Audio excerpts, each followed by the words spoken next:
Hello Mark, my name is Lydia and my student number is S04411056. The title of the speech is Everything You Think You Know About Addiction is Wrong by Johann Harry. I'm the sophomore at NCUE. One of my earliest memories is of trying to wake up one of my relatives and not being able to. And I was just a little kid, so I didn't really understand why. But as I got older, I realized we had drug addiction in my family, including later cocaine addiction. I've been thinking about it a lot lately, partly because it's not exactly 100 years since drugs were first banned in the United States and Britain, and we then impose that on the rest of the world. It's a century since we made this really fateful decision to take a deed and punish them and make them suffer. But we can because we believe that would deter them. It will give them an incentive to stop. And a few years ago, I was looking at some of the adults in my life who I love and trying to figure out if there was some way to help them. And I realized there were lots of incredibly basic questions I just didn't know the answer to, like what really causes addiction? Why do we carry on with this approach? That doesn't seem to be working. And is there a better way out there that we could try instead? So I read lots of stuff about it, and I couldn't really find the answers I was looking for. So I thought, okay, I'll go and sit with different people around the world who've lived this and studied this and talk to them and see if I could learn from them. And I didn't realize I would end up going over 30,000 miles at the start, but I ended up going and meeting lots of different people. For a transgender crack dealer in Brownsville, Brooklyn, to a scientist who spent a lot of time feeding hallucinogens every to monogooses to see if they like them. It turns out they do, but only in very specific circumstances. To the only country that's ever decriminalized all drugs, from cannabis to crack, Portugal. And the things I realized that really blew my mind is almost everything we think we know about addiction is wrong. And if we start to absorb the new evidence that about addiction, I think we're going to have to change a lot more than our drug policies. But let's start with what we think we know, what I thought I knew. Let's think about this middle row here. Imagine all of you for 20 days now went off and used heroin 3 times a day. So some of you look a little more exhausted than others at this prospect. Laughter. Don't worry, it's just a thought experiment. Imagine you did that, right? What would happen? Now we have a story about what would happen that we've been taught for a century. We think because there are chemical hooks in heroin. As you took it for a while, your body would become dependent on those hooks. You start to physically need them, and at the end of those 20 days, you'll all be heroin addicts, right? That's what I thought. First thing that alerted me to the fact that something's not right with this story is when it was explained to me. If I step out of this TED Talk today and I get hit by the car and I break my hip, I'll be taken to hospital and I'll be given lots of diamorphine. Diamorphine is heroin. It's actually much better heroin than you are going to buy on the streets because the stuff you buy from a drug dealer is contaminated. Actually, very little of it is heroin, whereas the stuff you get from the doctor is medically pure, and you'll be given it for quite a long period of time. There are lots of people in this room. You might not realize it. You've taken quite a lot of heroin, and anyone who is watching this anywhere in the world, this is happening. And if what we believe about addiction is right, those people are exposed to all those chemical hooks. What should happen? They should become addicts. This has been studied really carefully. It doesn't happen. You will have noticed if your grandmother had a hip replacement. She didn't come out as a junkie, left her. And when I learned this, it seemed so weird to me, so contrary to everything I'd been taught, everything I thought I knew. I just thought it couldn't be right until I met a man called Bruce Alexander. He's a professor of psychology in Vancouver who carried out an incredible experiment I think really helps us to understand this issue. Professor Alexander explained to me the idea of addiction we've all got in our heads. That story comes partly from a series of experiments that were done earlier in the 20th century. They are really simple. You can do them tonight at home if you feel a little sadistic. You get a rat and you put it in a cage, and you give it two water bottles. One is just water, and the other is waterless with either heroin or cocaine. If you do that, the rat will almost always prefer the drug water and almost always kill itself quite quickly. So there you go, right? That's how we think that it works. In the 70s, Professor Alexander comes along and he looks at this experiment and he noticed something. He said, we're putting the rat in an empty cage. It's got nothing to do except use these drugs. Let's try something different. So Professor Alexander built a cage that he called Rat Park, which is basically heaven for rats. They've got loads of trees, they've got loads of colourboard, they've got loads of tunnels. Crucially, they've got lots of friends. They can have lots of sex, and they've got both the water bottles, the normal water and the drugged water. But here's the fascinating things. In Red Park, they don't like drug water. They almost never use it. None of them ever use it compulsively. None of them ever overdose. You got from almost 100% overdose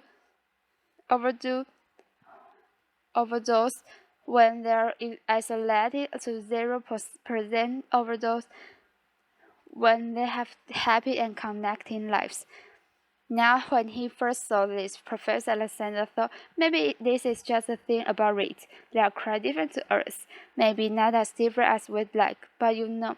But fortunately, there was a human experiment into the exact same principle happening at the exact same time.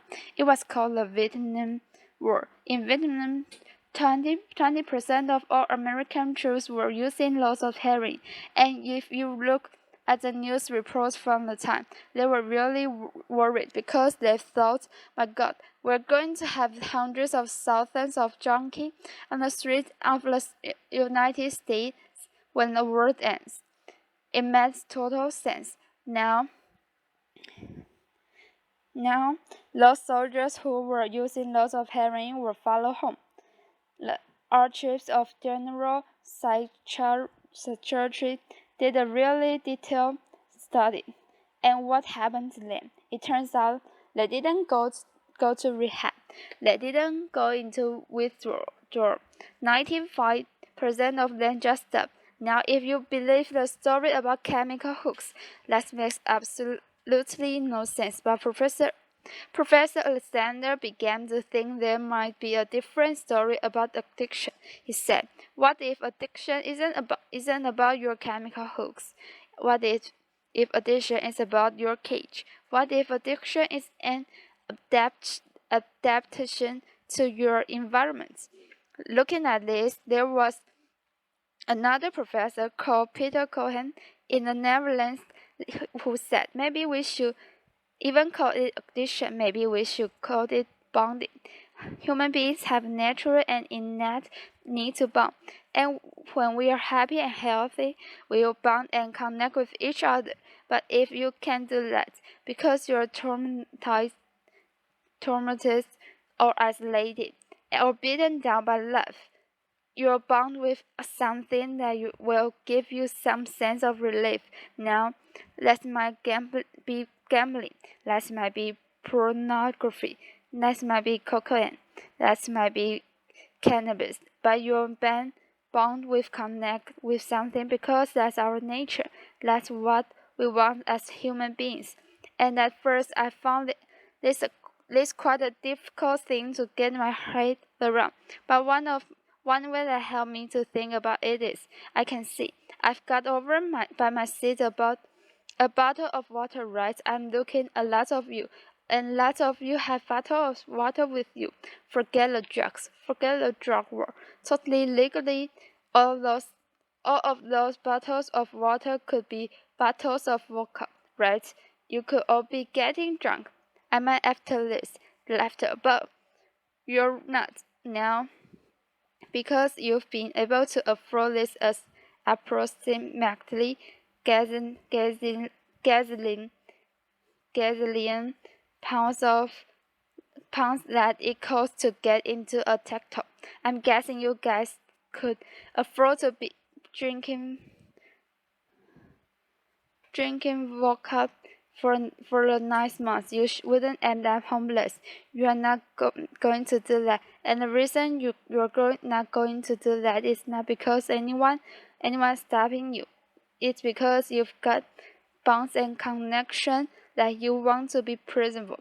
You've got work you love. You've got people you love. You've got healthy relationships and a core part of addiction. I came to think, and I believe the evidence suggests it's about not being able to bear to be present in your life. Now, this has really significant implication. The most obvious implications are for the war on drugs. In Arizona, I went on with a group of women who were made to wear t-shirts saying I was a drug addict and gold out chain gangs and dig graves while members of public jeer at them. And when those women get out of prison, they're going to have criminal records. That means they will never work in the legal economy again.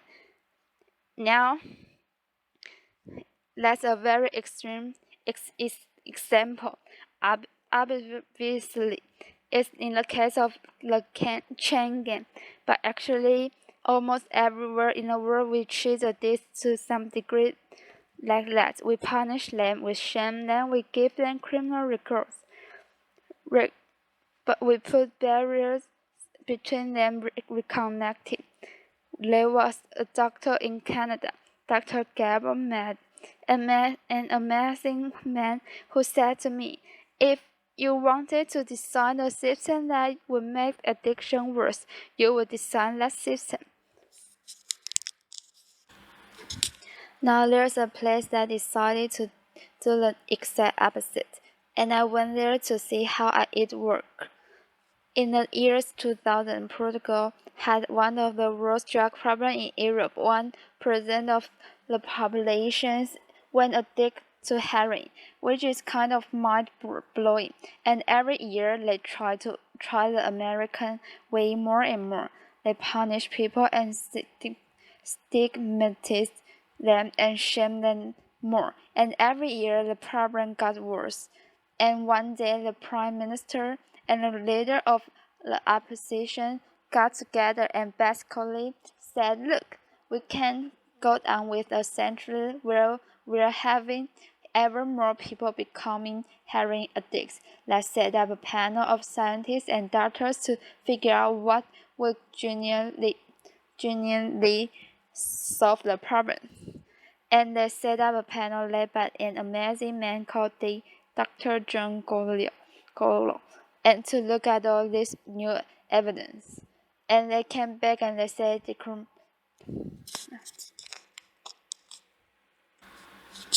decriminalize all drugs from cannabis to crack, and this is the crucial next step. Take off the money we used to spend on cutting addicts off. on disconnecting them and spending instead on reconnecting them with society. And that's not really what we think of as drug treatment in the United States and Britain. So they do residential rehab. They do psychological therapy. That does have some value, but the biggest thing they did was the complete opposite of what we do. A massive program of job creation for addicts and more microloans afforded to set up small businesses. So say you used to be a mechanic. When you're ready, they go to a garage, and they'll say, if you employ this guy for a year, we'll pay half his wages. The goal was to make sure that every addict in Portugal had something to get out of it for in the morning. And when I went and met the addicts in Portugal, what they said is, as they rediscover purpose, they rediscover bonds and relationships with the wider society. It'll be 50 years this year since that experiment began, and the results are in. Injecting drug use is down in Portugal. According to the British Journal of Criminology, by 50%, 50% overdose is massively down. HIV is massively down among addicts. Addiction in every study is significantly down. One of the ways you know it works so well is that almost nobody in Portugal wants to go back to the old system. Now that's the political implication. I actually think there's a layer of implications to all this research below that. We live in a culture where people feel really increasingly vulnerable to all sorts of addiction, whether it's to their smartphones or to shopping or to eating. Before this talks began, you guys know this. We were told we weren't allowed to have our smartphones on, and I have to say, a lot of you look an awful lot like addicts who were told their dealer was going to be unavailable for the next couple of hours. Laughter. A lot of us feel like that. And it might sound weird to say, I think talking about what disconnection is a major driver of addiction, and weird to say it's growing, because you think we're the most connected society that's ever been. Surely, but I increasingly began to think that the connection we have are like a kind of parody of human connection. If you have a crisis in your life, you'll notice something. It won't be your Twitter followers who come to sit with you. It won't be your Facebook friends who help you turn it around. It will be your flesh and blood friends who you have deep and nose and texture face-to-face relationships with. And there's a study I learned about from Bill McKibben, the environmental writer, that I think tells us a lot about this. It look at the number of close friends. The average American believes they can call on in a crisis. The number has been declining steadily since the 1950s. The amount of floor space an individual has in their home has been steadily increasing. And I think that's like a metaphor for the choice we've made as a culture. We've traded floor space for friends. We've traded stuff for connection. And the result is we are one of the loneliest societies there has ever been. And Bruce Alexander, the guy who did the Rate Park experiment, says we talk all the time in addiction about individual recovery. And it's right to talk about that, but we need to talk much more about social recovery. Something's gone wrong with us, not just with individuals, but as a group, and we've created a society where, for a lot of us, life looks a whole lot more like that isolated cage and a whole lot less like Reed Park. If I'm honest, this isn't what I went into it. I didn't go into the discover the political stuff, the social stuff. I wanted to know how to help the people I love. And when I came back from this long journey and I learned all this, I look at a dig in my life, and if you really can dig, it's hard laughing and addict.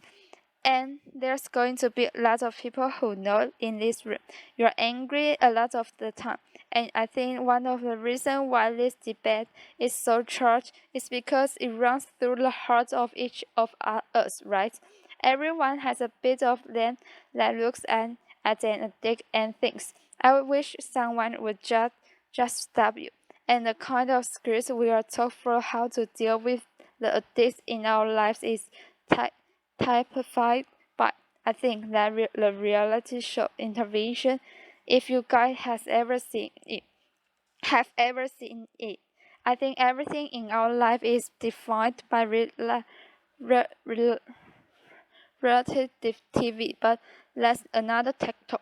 If you've ever seen the show Intervention, it's a pretty simple premise. Gather and digs all the people in their life, gather them together, confront them with what they are doing, and say, if you don't shut up, we're going to cut you off. So what they do is they take the connection to a dick and they threaten it. They make it contingent on the addict behaving the way they want. And I began to see why the approach doesn't work. And I began to think that's almost like the importing of logic, the drug war, into our private lives. So I was thinking, how could I be prodigious? And what I've tried to do now, and I can tell you I do, is consistently, and I can tell you it's easy. It's to say to the addicts in my life that I want to deepen the connection with them, to say to them, I love you whether you are using or you are not. I love you, whatever state you are in. And if you need me, I will come and sit with you because I love you and I don't want you to be alone or to feel alone. What I think the core of last message, you are not alone, we love you, has to be at every level of how we respond to addicts socially, politically, and individually. For 100 years now, we've been singing world songs about addicts. I think all along we should have been singing love songs to them, because the opposite of addiction is not sobriety. The opposite of addiction is connection. Thank you. Applause.